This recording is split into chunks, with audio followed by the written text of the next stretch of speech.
আপনাদের সবাইকে স্বাগতম জানাচ্ছি আমি নুসরাত। শুরুতেই সংবাদ শিরোনাম। স্বাগতম। আজকের এটিএম বাংলা নিউজের শুরুতেই দেখবেন, বাংলাদেশের রাজনৈতিক অঙ্গনে আবারও দেখা যাচ্ছে নতুন এক ঝড়, যেখানে জাতিসংঘের সর্বশেষ সতর্কবার্তা এবং দেশের অভ্যন্তরীণ রাজনৈতিক উত্তেজনা এবার সরাসরি মুখোমুখি হয়ে গেছে অন্তর্বর্তী সরকারকে। জাতিসংঘের মহাসচিব স্পষ্ট ভাষায় জানিয়েছেন, ফাঁসির রায় কোনোভাবেই গ্রহণযোগ্য নয়, বিশেষ করে যখন সেই রায়কে ঘিরে দেশজুড়ে সৃষ্টি হয়েছে চরম বিভাজন, বিশৃঙ্খলা এবং আন্তর্জাতিক উদ্বেগ। তিনি সরাসরি বলেছেন, একজন রাজনৈতিক নেতাকে দিয়ে এ ধরনের চূড়ান্ত শাস্তি আন্তর্জাতিক মানবাধিকার আইনের পরিপন্থী। ফলে অন্তর্বর্তী সরকারকে পুরো বিষয়টি নতুন করে পর্যালোচনা করতে হবে, এটাই জাতিসংঘের কঠোর নির্দেশ। এদিকে দেশের ভেতরে পরিস্থিতি আরও উত্তপ্ত হয়ে উঠছে, কারণ নিষিদ্ধ আওয়ামী লীগ ইতিমধ্যেই এই রায়কে রাজনৈতিক প্রতিহিংসার ফল দাবি করছে। তারা বলছে, দেশের স্থিতিশীলতা নষ্ট করতে একটি বিশেষ মহল পরিকল্পিতভাবে পরিস্থিতিকে ভয়াবহ দিকে ঠেলে দিচ্ছে। অপরদিকে বেশ কিছু আন্তর্জাতিক সংস্থা বলছে, বাংলাদেশের পরিস্থিতি এখন এমন এক মোড়ে এসে দাঁড়িয়েছে যেখানে সরকার, বিরোধী দল, আন্তর্জাতিক সম্প্রদায় সকল পক্ষের প্রয়োজন ঠান্ডা মাথায় সংলাপে বসা। অন্তর্বর্তী সরকারের ওপর এমনিতেই চাপ বাড়ছিল, তার ওপর জাতিসংঘের এই চিঠি পুরো বিষয়টিকে এখন আরও সংবেদনশীল ও জটিল করে তুলেছে। সরকারের নীতি নির্ধারকরা পুরো বিষয়টি নিয়ে জরুরি বৈঠকে বসেছেন। ফাঁসির রায় স্থগিত করা হবে কিনা, বাতিল করা হবে কিনা, নাকি আইনগতভাবে নতুন কোনো নির্দেশনা আসবে, সব প্রশ্নই এখন পুরো জাতি তাকিয়ে আছে। এদিকে দেশের রাজনৈতিক মাঠেও চলছে অন্যরকম হিসাব নিকাশ। বিরোধী রাজনৈতিক জোটগুলো বলছে, দেশে স্থিতিশীলতা ফিরিয়ে আনতে হলে রাজনৈতিক প্রতিহিংসা নয়, বরং সকলকেই সমান সুযোগ দিতে হবে। অন্যদিকে জাতিসংঘের নির্দেশকে কেন্দ্র করে কিছু শক্তি বলছে, এটি দেশের অভ্যন্তরীণ বিষয়ে অযাচিত হস্তক্ষেপ। সব মিলিয়ে বর্তমান রাজনৈতিক পরিস্থিতি এখন আগের যে কোনো সময়ের চেয়ে বেশি জটিল। জাতিসংঘের এই নির্দেশ কার্যকর হবে কি হবে না, এটাই এখন দেশের সবচেয়ে আলোচিত প্রশ্ন। জনমনে উদ্বেগ, রাজনৈতিক অঙ্গনে তুমুল আলোচনা, আর রাষ্ট্রযন্ত্রে চলছে উচ্চ পর্যায়ের হিসাব নিকাশ। দেশের রাজনীতি যেন আবার নতুন এক মোড়ে, যেখানে প্রতিটি সিদ্ধান্তই পুরো পরিস্থিতিকে বদলে দিতে পারে। মেহেরপুর ২ গাংনী আসনে বিএনপির মনোনয়িত প্রার্থী পরিবর্তন করে জেলা বিএনপির সভাপতি জাভেদ মাসুদকে মনোনয়ন দেওয়ার দাবিতে বিক্ষোভ মিছিল করেছেন তার পক্ষের নেতাকর্মীরা। এই আসনে মনোনয়ন পেয়েছেন সাবেক সংসদ সদস্য আমজাদ হোসেন। আজ বৃহস্পতিবার বিকেলে গাংনী বাসস্ট্যান্ড থেকে মিছিলটি বের হয়ে প্রধান সড়ক প্রদক্ষিণ করে একই স্থানে এসে শেষ হয়। মিছিলে নেতৃত্ব দেন গাংনী উপজেলা বিএনপির সভাপতি আলফাজ উদ্দিন। মিছিল শেষে সংক্ষিপ্ত সমাবেশে বক্তারা বলেন, জাভেদ মাসুদকে মনোনয়ন না দেওয়া পর্যন্ত আন্দোলন চলবে। তাদের দাবি, মেহেরপুর জেলার জনপ্রিয় নেতা হিসেবে তাকে মনোনয়ন দিলে দল ও সাধারণ জনগণ উভয়ের স্বার্থই রক্ষা পাবে। তৃণমূলের মতামত উপেক্ষা করে মনোনয়ন দেওয়া দলের জন্য তা ক্ষতির কারণ হবে। দাবি আদায় না হলে আরও কঠোর কর্মসূচির হুঁশিয়ারি দেন তারা। বিক্ষোভে অংশ নেওয়া উপজেলা বিএনপির কর্মী আসাদুল ইসলাম বলেন, আমজাদ হোসেন দীর্ঘ ১৭ বছর দলের নেতাকর্মীদের কোনো খোঁজখবর রাখেননি। তিনি আমেরিকার ছিলেন। জাভেদ মাসুদ তৃণমূল নেতাকর্মীদের পাশে ছিলেন, জেল জুলুম নির্যাতনের শিকার হয়েছেন, হামলা মামলায় জেল খেটেছেন। তৃণমূল বিএনপির কর্মীদের জন্য কাজ করেছেন, গায়েবী মামলায় জামিনের ব্যবস্থা করেছেন। তাঁকে ছাড়া অন্য কারো মনোনয়ন মেনে নেবেন না বিএনপির নেতাকর্মীরা। জেলা বিএনপির সভাপতি জাভেদ মাসুদ প্রথম আলোকে বলেন, গাংনীতে বিএনপি মনোনয়িত আমজাদ হোসেনকে নেতাকর্মীরা মেনে নিচ্ছেন না। তিনি হামলা মামলার ভয়ে এতদিন চুপ ছিলেন।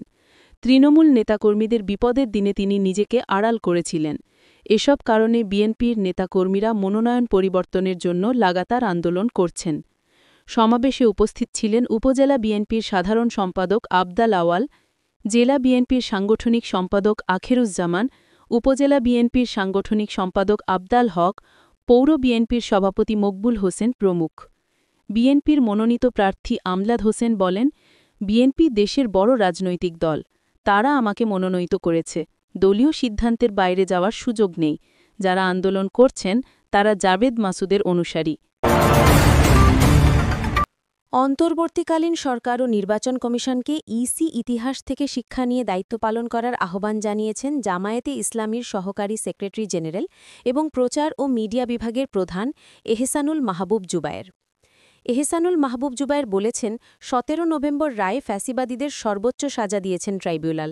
এতে প্রমাণিত হয় ক্ষমতার অপব্যবহার করলে দিন শেষে আইনের মুখোমুখি হতে হয়।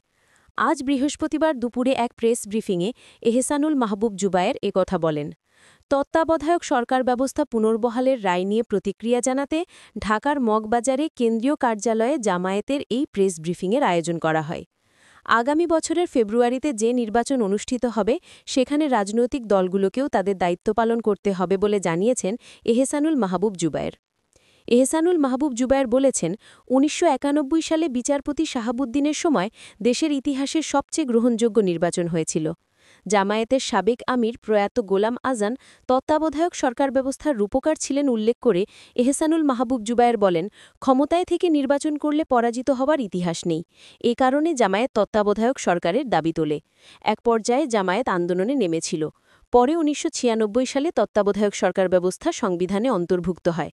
এরপর ১৯৯৬, ২০০১ এবং ২০০৮ সালের নির্বাচন তত্ত্বাবধায়ক সরকারের অধীনে হয়েছিল। তবে ২০০৮ সালের নির্বাচন পক্ষপাতদুষ্ট হয়েছে বলে সমালোচনা আছে। উল্লেখ করে জামায়াতের এই সহকারী সেক্রেটারি জেনারেল বলেন, বাংলাদেশের ইতিহাসে ১৯৯১, ১৯৯৬ এবং ২০০১ সালের নির্বাচন গ্রহণযোগ্য হয়েছিল। শেখ হাসিনা তত্ত্বাবধায়ক সরকার ব্যবস্থা বাতিল করে পরবর্তী সময় স্বৈরাচার হয়ে ওঠেন। এরপর ২০১৪, ২০১৮ এবং ২০২৪ সালে দেশে কলঙ্কিত নির্বাচন হয়েছে। তত্ত্বাবধায়ক সরকার ব্যবস্থা না থাকলে কি হতে পারে, গত ৩টি নির্বাচনই তার উদাহরণ। সপক্ষের শুনানি শেষে আদালত ঐতিহাসিক রায় দিয়েছেন উল্লেখ করে জামায়াতের এই নেতা বলেন, এই রায়ের মাধ্যমে তত্ত্বাবধায়ক সরকার বাংলাদেশে পুনঃপ্রতিষ্ঠিত হয়েছে। আদালত বলেছেন, চতুর্দশ জাতীয় সংসদ নির্বাচন তত্ত্বাবধায়ক সরকারের অধীনে হবে। সংবিধান সংশোধন সহ অনেক কাজ জাতীয় নির্বাচনের পরে হবে। জাতির এই ক্রান্তিলগ্নে তত্ত্বাবধায়ক সরকার ব্যবস্থা ফিরে আসার মাধ্যমে গণতন্ত্র তার ইতিবাচক ধারায় ফিরে আসবে বলে আশা প্রকাশ করেন এহসানুল মাহবুব জুবায়ের। জামায়াতের এই নেতা বলেন, ৫ বছর পর পর তত্ত্বাবধায়ক সরকার গঠিত হবে। মানুষ তার ভোটাধিকার নিয়ে চিন্তিত থাকবেন না। জনগণ ভোট দেওয়ার মতো সুন্দর পরিবেশ পাবেন। তত্ত্বাবধায়ক সরকার তাদের কাজ করবে। রাজনৈতিক সংস্কৃতির পরিবর্তন না ঘটিয়ে তত্ত্বাবধায়ক সরকার ব্যবস্থা পুনঃপ্রতিষ্ঠার মাধ্যমে নির্বাচনের গুণগত পরিবর্তন ঘটবে কিনা এমন প্রশ্নের জবাবে এহসানুল মাহবুব জুবায়ের বলেন, রাজনৈতিক দল, সরকার, নির্বাচন ব্যবস্থার সবকিছুতেই গুণগত পরিবর্তন আসতে হবে, কারণ একটির সঙ্গে অন্যটি ওতপ্রোতভাবে জড়িত। অন্তর্বর্তীকালীন সরকার গণ আকাঙ্ক্ষার সরকার উল্লেখ করে এহসানুল মাহবুব জুবায়ের বলেন, এই সরকারের দায়িত্ব যে কোনো সরকারের চেয়ে কম নয়, বরং ক্ষেত্রবিশেষে অনেক বেশি। নির্বাচন কমিশনের সঙ্গে একাধিক বৈঠকে লেভেল প্লেয়িং ফিল্ড নিশ্চিত করা, যোগ্য ও নিরপেক্ষদের দায়িত্ব দেওয়া, বিগত ৩টি নির্বাচনে যারা দায়িত্ব পালন করেছেন তাদের দায়িত্ব না দেওয়া সহ বিভিন্ন বিষয়ে বলা হয়েছে। কমিশন এসব বিবেচনা করার অঙ্গীকার করেছে। জামায়াত এসব পর্যবেক্ষণ করবে এবং বিগত সময়ের মতো পাতানো নির্বাচনের চেষ্টা করা হলে জনগণকে সঙ্গে নিয়ে তা প্রতিহত করা হবে। ব্রিফিংয়ে আরও উপস্থিত ছিলেন জামায়াতের কেন্দ্রীয় অফিস সেক্রেটারি আব্দুল সাত্তার, ঢাকা মহানগরী দক্ষিণের সহকারী সেক্রেটারি আব্দুল মান্নান, সহকারী প্রচার সম্পাদক আব্দুল সাত্তার সুমন প্রমুখ।